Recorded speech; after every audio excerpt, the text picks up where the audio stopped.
about the committee and what Wallingford Project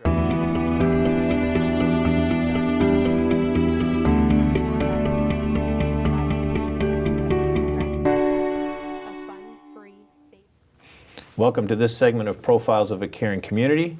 My name is Craig Turner, Director of Youth and Social Services for the town of Wallingford. Our segment today is about the upcoming Wallingford Project Graduation Party. And my guest today is the chairperson of that steering committee, Marissa Tiroletto. Thanks, Marissa, for coming. Thanks for having me, Craig. So tell us a little bit about the committee and what Wallingford Project Graduation is about. Sure. So we started back in 1989 on 4 guiding principles, which is providing the seniors of every graduating class a fun, free, safe, and substance-free celebration to celebrate their graduation.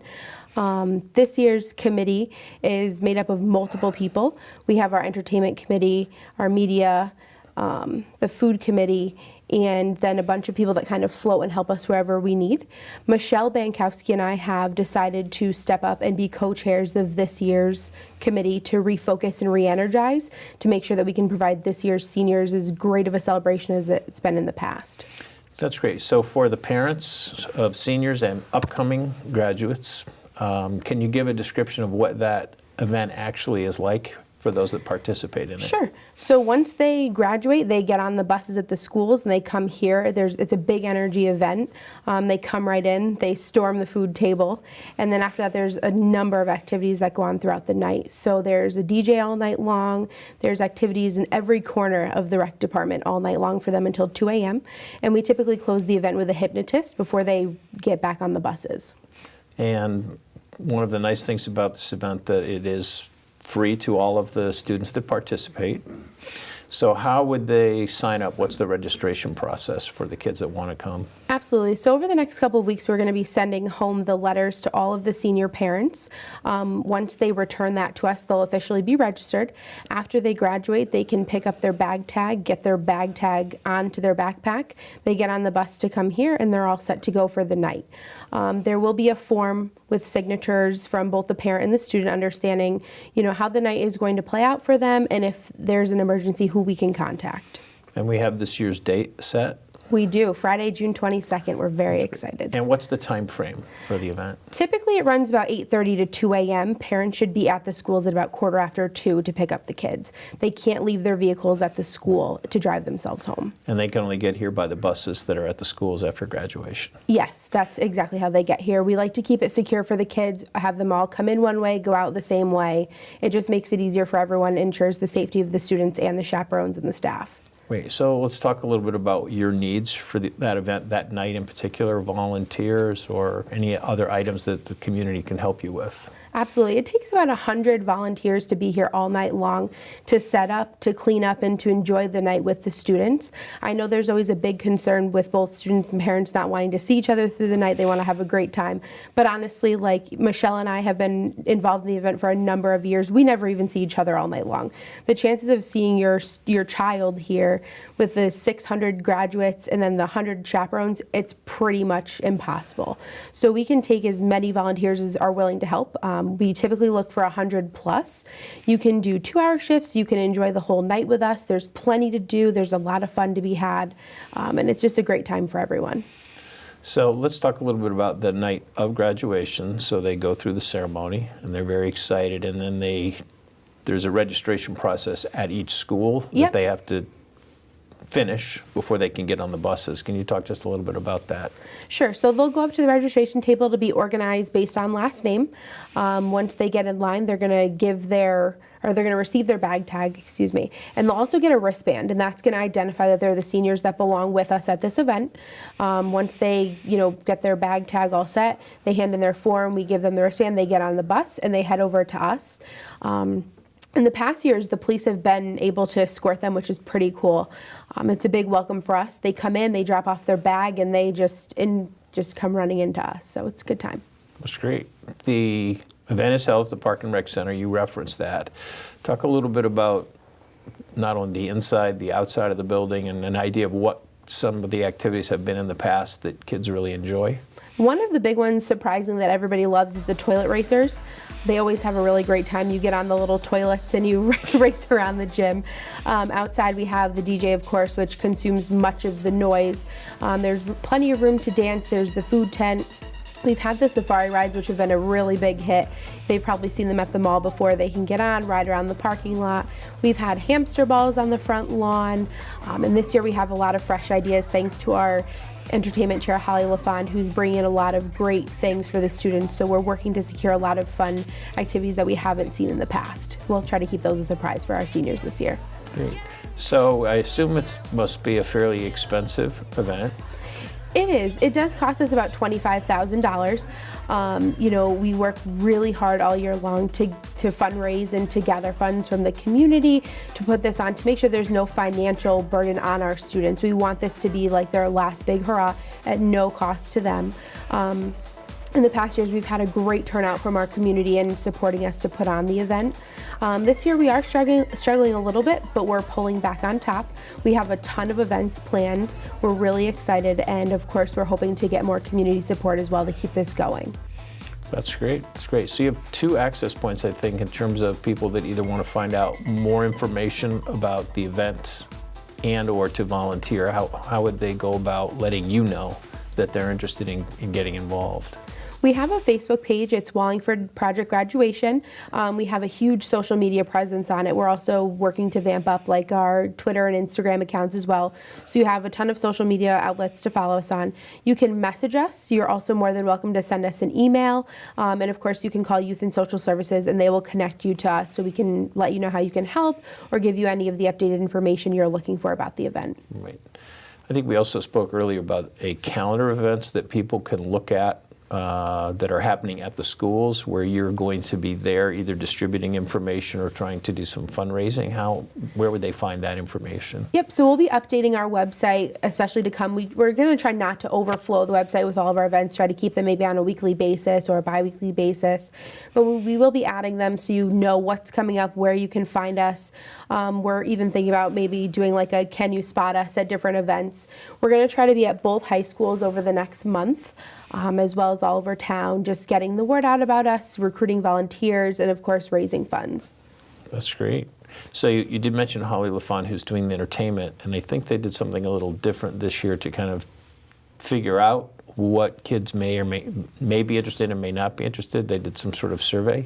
They did. They put out a survey to find out what the kids wanted, what they weren't so interested in, because we've kind of been keeping with the tradition over the last couple of years. Like if it's working, we keep it. If it's not, we consider getting rid of it. So to do a pulse check on what the students are interested in this year, to make sure we put on a great event for them, we did put out a survey. We had a pretty good response, so we have a lot of fresh ideas that we're going to incorporate into this year's event.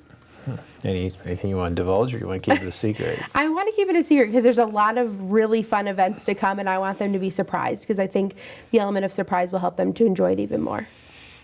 I agree. So talk a little bit about from now, which is early April to the end of June, your steering committee is meeting pretty regularly, and if there's people that have an interest in that, can you give them an overview of what that might be like, not only for this year, but if they're thinking of helping out in the future years? Sure. So we meet every other Monday now at 6:30 p.m. here at the Rec Department. You're more than welcome to come down to the committee. We're always looking to expand our committee, get more opinions, get more expertise. Whatever we can get would be great. So we will be present all over town. Like I mentioned, we have some fundraisers upcoming. And if they want to get involved, just come on down and join us. That's great. Do you have any specific needs this year that you're looking to fill on that committee?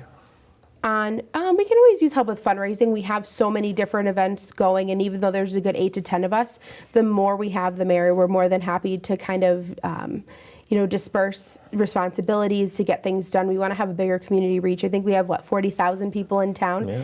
There's only so many people that a group of 10 can reach. So the more we have to get the word out and to get this, even bigger than it has been would be great for us. Yeah.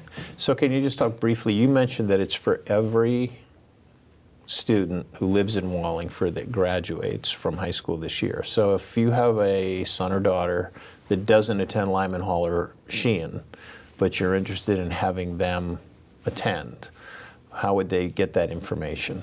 Sure. So we're actually working with the superintendent to contact the families who have Wallingford resident students that may be going to school at Wilcox or Sacred Heart, Xavier, in New Haven, what have you. We're working as best we can to get that contact information to share with those parents. So if they want to come back and enjoy, a celebration with the friends they've made all these years, they're more than welcome to come. They can also contact Youth and Social Services. We'd be happy to get them the form and any additional information. Right. So, but to be clear, they're more than allowed to come. They're invited to come. We want them to be part of that event. Absolutely. We'd love for them to come back to Wallingford and kind of come back to where it started for them. This is their hometown. They're more than welcome to join the celebration. We'd love to have them.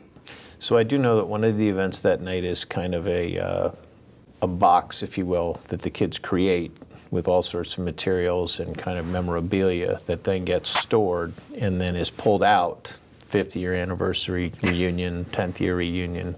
And we've had people who have come in as most recently as their 20 or 25th, looking for that material to bring out so that they can just kind of revisit the day. So that's a nice touch for those. Absolutely. The time capsule for 2018 will be great.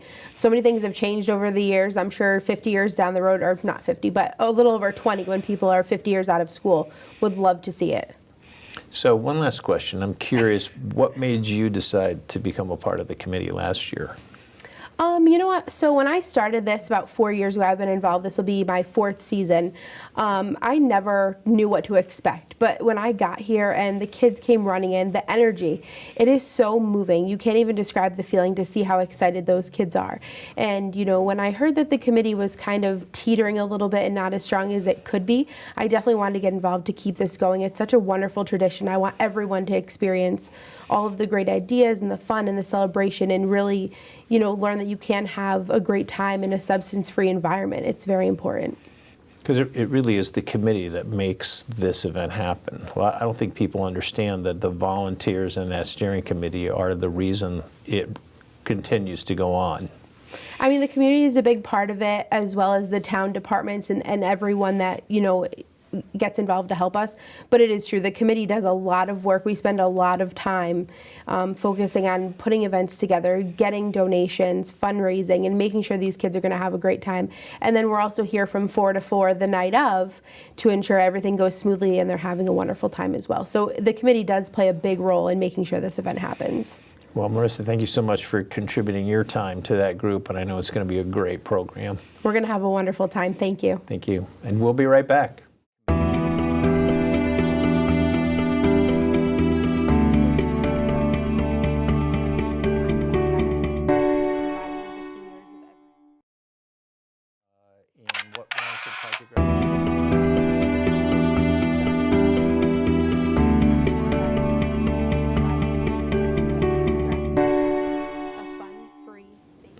Welcome back. I'm joined with Marissa Tiroletto, and we're going to talk a little bit about the fundraising side of Project Graduation, which is extremely important, in fact, essential to the success of the program.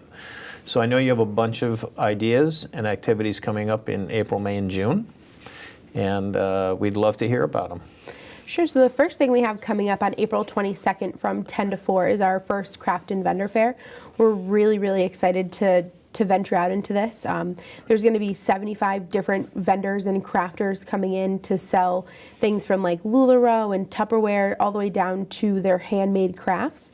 We've had a lot of interest. It's a very diversified interest, which is great. Now, it'll be free for all guests to come in and join us. We will be selling light refreshments. We'll have information tables. And of course, we're welcoming volunteers from 8 a.m. to 6 p.m. because we will need time to set up, people to walk around during the event to sell snacks and beverages, just to make sure everything's running well, keep the area clean, and then of course for breakdown of the event as well. So what's the date again of that? It's April 22nd. It's a Sunday. And the time frame? It's from 10 to 4. So if someone wanted to volunteer, what would be their obligation from a time perspective? We're looking for 8 to 6, so whatever anyone would like to commit, we're more than happy to accept. We don't have set timelines, just we're looking for a ton of volunteers to come in and do whatever they can, whether it's an hour or it's the whole event. Anything that people can contribute helps a lot. And if they were interested, how would they let you know? So again, you can follow our Wallingford Project Graduation Facebook page. We post a ton of updates, and we're very responsive to messages. You can also find me on Facebook. My name is Marissa Tiroletto. You can message me at any time. I will respond within an hour typically, and we'll get you all the information, and we'll add you to our volunteer list so we can email you all the future volunteer opportunities we have as well. Great. So that's the 22nd. What's the next one after that? The next one after that we're really excited about is the Cinco de Mayo Chipotle fundraiser. So if you like burritos, you like burrito bowls, come see us from 5 to 9. We need about $300 in the door to then start making half. So we're hoping maybe we can get $2,000 worth of sales. We're trying to beat the number that we were given by another committee. We want to see if we can top that and exceed the $2,000. But it'll be a great night. Come down, have food. You can talk with us, get some information, and then of course you go on your way with your Saturday night. So that's the Chipotle in Wallingford. Yep, we don't really need volunteers for that one. It's pretty much just go in, enjoy dinner, let them know you're with Project Graduation, and you're all set. That one we're covered on. So the interesting thing about that, I understand, is that the percentage of your receipt that they reimburse back to the committee is pretty high. It is. It's a 50% return on it for us. It's great. It's one of the best we found. We're extremely grateful for it. We're grateful that they were able to give us Cinco de Mayo. We think it's awesome. So we're hoping it sticks, but we can't thank them enough for the generous 50% return. Great. And the next one after that, do you have one planned? We do. We're going to be at Walmart on June 10th doing a Shake a Can, again, just giving information, kind of wrapping up, building excitement around our June 22nd date. So we'll be there passing out flyers. If the community has questions, they want to sign up, they want to volunteer, they can definitely let us know. And then in between all of these bigger events, we have a lot of smaller events at the high schools as well. So if Lyman Hall or Sheehan has an upcoming event like, the prom information stuff, the musicals, we will be there selling gradgrams, which is a $5 graduation cap that you can decorate for any graduate that you know, and we're going to decorate the entire rec as much as we can with them. We're hoping to cover a lot of ground with them, so as many as we can sell, we'd be grateful for. So those last two, the Shake a Can and then volunteering at given events, that sounds like you could use as many people as you could get pretty much to do that. Absolutely. The Shake a Cans, we like to do 2-hour increments with an adult and a student. We like to have both there. We want to make sure, again, it's safe. We'll have a good time, of course, but we need to make sure there's adult supervision. So any adults with their senior or even their junior that want to volunteer, we'd be thrilled to have them. So can you give us the Shake a Can date again? Sure, it's June 10th. I believe it's from 10 to 3 at Walmart. At Walmart in Wallingford. So if, again, the information, if they're looking to contact you, is either directly towards you or to the Wallingford Project Grad Facebook page? Yes, absolutely. And they would contact that same page if they're interested in volunteering? There's a place to message us if you want to leave your email address and be put on the future volunteering list. We'd be happy to do that as well. And the volunteer slots, if they choose to want to work the night of the event, they can, what's the time slot options there for them? Typically, it will run from about 4 to 4 because we have setup, breakdown, and things like that. If you have a senior that's graduating, you're more than welcome to come over after the event. We'll put you on the list, and then typically Michelle opens up this awesome volunteer portal online so you can sign up for whatever you'd like. There's a ton of events to choose from, a ton of time frames, so whatever interests you most, you're more than welcome to help us with. And I think they do an orientation, too, of those people, just so they're not coming in cold, but they have an understanding of what their expectations are that night, which Absolutely. is very helpful. Yep, so if they have expectations of us that they want to share, if we have expectations of them, it goes both ways. It's an open, kind of an open forum in the room, if you may. So we will answer questions, we'll give them information, we'll let them know what we expect, and of course we'll let them know how the night's going to look, and we'll have a good time. Great. Well, thank you so much for being with us. Thank you. It was Appreciate great. all the volunteer work you do, and I know it's going to be a great program. Absolutely, I look forward to it. And thank you for joining us.